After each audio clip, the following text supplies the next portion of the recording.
भागलपुर में आगामी सरस्वती पूजा पर्व को शांतिपूर्ण, सुरक्षित और सौहार्दपूर्ण माहौल में संपन्न कराने के उद्देश्य से सिटी एसपी शैलेंद्र सिंह के नेतृत्व में बुधवार को फ्लैग मार्च और एरिया डोमिनेशन अभियान चलाया गया।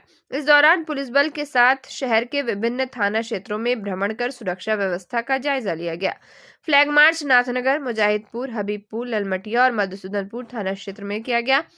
पुलिस टीम ने संवेदनशील इलाकों, पूजा पंडालों के आसपास, भीड़भाड़ वाले क्षेत्रों और प्रमुख चौक चौराहों पर पैदल मार्च कर लोगों में सुरक्षा का भरोसा दिलाया।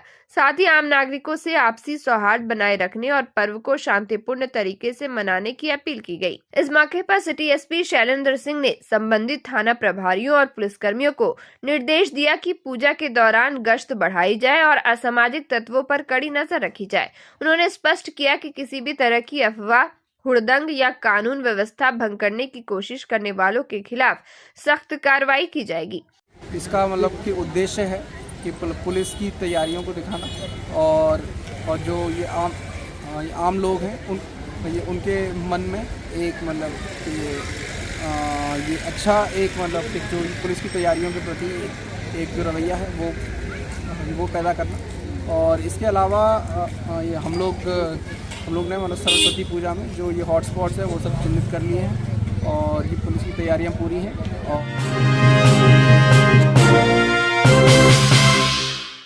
भागलपुर के तातारपुर थाना क्षेत्र से एक विवाहिता के रहस्यमय ढंग से लापता होने का मामला सामने आया है। घटना के बाद से ससुराल और मायके दोनों पक्षों में चिंता और बेचैनी का माहौल है।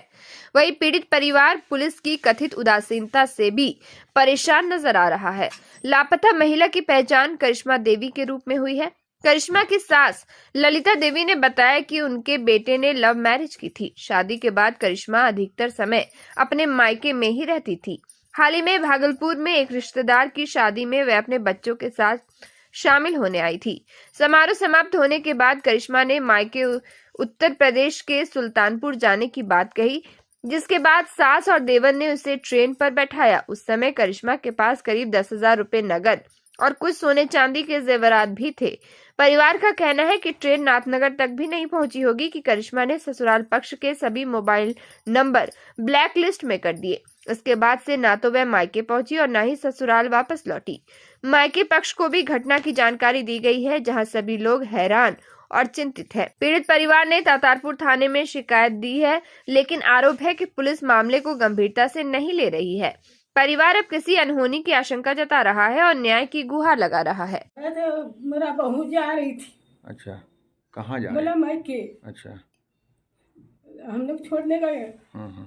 दोनों माँ बेटा चढ़ा दिए ट्रेन पर। अब बोला कि 2 दिन में खोजते हैं, फोन करते हैं, पहुँचा बोले नहीं। तो फिर हम लोग खोजे, नहीं बोला तो तातारपुर थाना गए, उसको भी हम दिखाए, लिखवा के आए सब। थाना वाला क्या कुछ किया? थाना वाला कुछ नहीं करा। क्या बोला? बोला कि ठीक है सुबह आना। फिर हम लोग दूसरा 2 दिन के बाद फिर गए हम लोग। 2 दिन के बाद गए तो बोला कि नहीं सुबह आना शाम आना, ऐसे ही हमको घुरा रहा था। हम लोग वापस आ रहे थे। क्या दिन से परेशान है आप लोग? हम लोग को 7 तारीख से 7 तारीख से चढ़ाए ट्रेन पर। 7 तारीख से चढ़ाने के बाद 9 तारीख से हम लोग खोजना करे हैं। क्या बार थाना गया? थाना कम से कम 4-5-6 बार गए थाना। अच्छा, क्या बोलता है थाना की? सुबह शाम दौड़ा सुबह आना शाम आना, अभी नहीं हुआ है, कार्रवाई कर बहू। भागलपुर जिले के कहलगांव प्रखंड अंतर्गत एक चारी पंचायत में इस वर्ष सरस्वती पूजा को लेकर खासा उत्साह देखने को मिल रहा है। आगामी 23 जनवरी को मां शारदे क्लब द्वारा आयोजित सरस्वती पूजा की तैयारियों के अंतिम चरण में देश के चर्चित अंतर्राष्ट्रीय सैंड आर्टिस्ट मधुरेंद्र कुमार ने अपनी अद्भुत कला से सभी को मंत्रमुग्ध कर दिया है।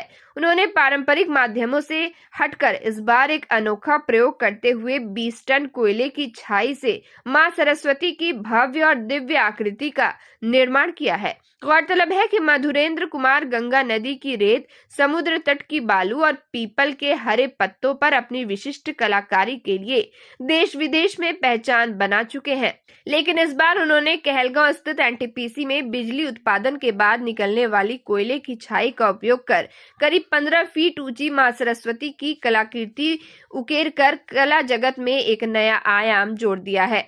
इस कलाकृति के माध्यम से उन्होंने हैप्पी सरस्वती पूजा का संदेश भी अंकित किया। इस भव्य रचना में मां सरस्वती को वीणा धारण किए हंस की सवारी करते हुए दर्शाया गया है, जबकि समीप ही मोर की आकर्षक आकृति भी बनाई गई है। पूरी कलाकृति को देखने के लिए आसपास के इलाकों से बड़ी संख्या में श्रद्धालु और कला प्रेमी पहुंच रहे हैं। कोयले की छाई जैसे सामान्य और उपेक्षित मटेरियल से इतनी जीवंत और भावपूर्ण आकृति तैयार करना लोगों के लिए आश्चर्य का विषय बना हुआ है। मां शारदे क्लब द्वारा आयोजित सरस्वती पूजा के अवसर पर हम एनटीपीसी के छांव से जो बालू जैसा ही रहता है और उसके माध्यम से मां सरस्वती की भव्य एवं दिव्य तस्वीर बनाकर पूरे दुनिया में शांति एवं ज्ञान का संदेश दिए हैं।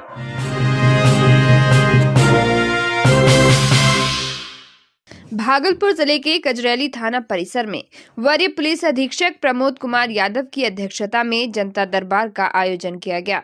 इस जनता दरबार में बड़ी संख्या में स्थानीय लोग अपनी अपनी समस्याएं और शिकायतें लेकर पहुंचे। जन सुनवाई के दौरान एसएसपी ने सभी फरियादियों की बातों को गंभीरता और संवेदनशीलता के साथ सुना। कई मामलों में एसएसपी प्रमोद कुमार यादव ने मौके पर मौजूद संबंधित पुलिस पदाधिकारियों को तत्काल आवश्यक कार्रवाई करने के निर्देश दिए। उन्होंने स्पष्ट कहा कि पुलिस प्रशासन का मुख्य उद्देश्य आम जनता को त्वरित न्याय दिलाना और उनकी समस्याओं का प्राथमिकता के आधार पर समाधान करना है।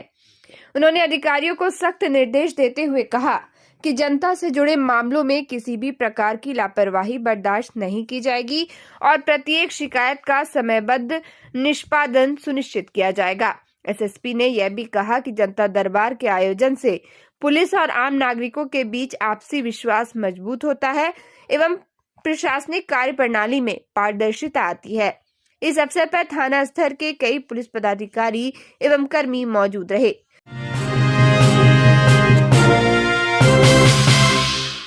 भागलपुर में स्कूली बच्चों के बीच हुआ एक मामूली विवाद गंभीर हिंसा में तब्दील हो गया। इस घटना में दो परिवार आमने सामने आ गए, जिसमें दोनों पक्षों से कुल 6 लोग घायल हो गए। सभी घायलों का इलाज मायगंज अस्पताल में चल रहा है। मामला इस्माइलपुर थाना क्षेत्र के सुदान टोला का है, जहां 8वीं कक्षा के छात्र मनीष कुमार की हालत बेहद नाजुक बनी हुई है। मनीष को ऑक्सीजन सपोर्ट पर रखा गया है और डॉक्टर उसकी स्थिति पर लगातार नजर बनाए हुए है। परिजनों के अनुसार गुरुवार को गांव के ही स्कूल में पढ़ने वाले मनीष कुमार का अपने सहपाठी प्रिंस से किसी बात को लेकर विवाद हो गया था। कहासुनी और गाली गलौज के दौरान मनीष ने गुस्से में प्रिंस को थप्पड़ मार दिया। आरोप है कि इसके बाद प्रिंस के परिजन स्कूल पहुंचे और शिक्षकों की मौजूदगी में ही मनीष की लाठी डंडों से बेरहमी से पिटाई कर दी। मारपीट के दौरान मनीष गंभीर रूप से घायल होकर बेहोश हो गया। घटना की सूचना मिलते ही स्कूल प्रशासन ने 112 नंबर पर पुलिस को जानकारी दी, लेकिन पुलिस के पहुंचने से पहले ही आरोपी मौके से फरार हो गए। पुलिस की मदद से घायल मनीष को पहले नौगछिया अस्पताल ले जाया गया, जहां प्राथमिक उपचार के बाद डॉक्टरों ने उसकी गंभीर हालत को देखते हुए भागलपुर के मायगंज अस्पताल रेफर कर दिया। इधर बेटे की गंभीर हालत की खबर मिलते ही मनीष के परिजन आक्रोशित हो गए और आरोपी पक्ष के घर पहुंचकर विरोध जताने लगे। इसी दौरान दोनों पक्षों के बीच दोबारा विवाद बढ़ गया और जमकर मारपीट एवं पथराव हुआ। इस झड़प में मनीष के पिता दिलीप मंडल का सिर फट गया, जबकि राजकुमार और राधा देवी को भी चोटें आई हैं। वहीं दूसरी ओर प्रिंस के चाचा को भी गंभीर चोट लगी है। फिलहाल पुलिस पूरे मामले की जांच में जुटी हुई है और दोनों पक्षों से बयान लिए जा रहे हैं।